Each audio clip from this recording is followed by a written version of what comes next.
Hi there! So I'm going to talk to you about our projects that we're working on that go along with our trade books that our students have been reading.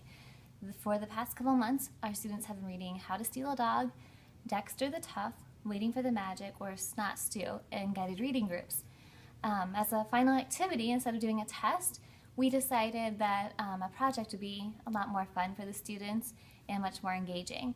So they have two choices of things that they can do, one of which is a book box, and here's an example of what a book box looks like. You can use any sort of box. The only requirements is that it's decorated, that it has the title, and for this one I used a book that I had read aloud last week called Balloons Over Broadway. It also needs to include the author's name as well as the person who created the project. So the project is written by whoever. I just used a tissue box and I just added paper to it. Backside I just painted. I do have a cover, or a picture of the cover. Does not mean you have to have one, it's just how I chose to decorate mine. And then inside, the students will need to include 7 objects.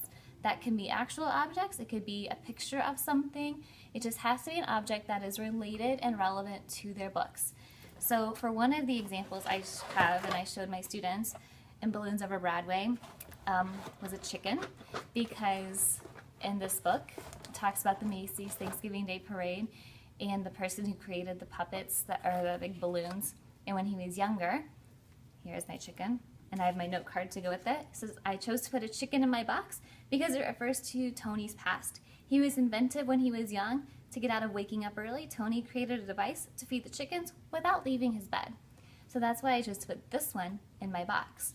So for each item that is in the box, the students will need to have a note card with at least 4 sentences explaining why they chose that object to put inside their box. You can also find the instructions and the rubric that they'll be graded with in hopefully their take-home folders, but I've also got them here on the blog that you can click on and download them as well. Okay, and for our other option, the students have the choice to make a scrapbook page. And if you don't have a 12 by 12 piece of paper, we definitely have that to provide the students with. And there are a lot of similar components, but it is a kind of a different activity. They do still need to include the title and the author. We are choosing for this one to use Third Grade Angels. It's a book that we read at the beginning of our school year.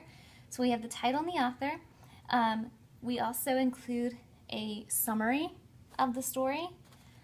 Additionally, you need to choose a character that was your favorite, illustrate that person, and then explain why that is your favorite character. Also, you need to include the main problem in the story as well as the solution.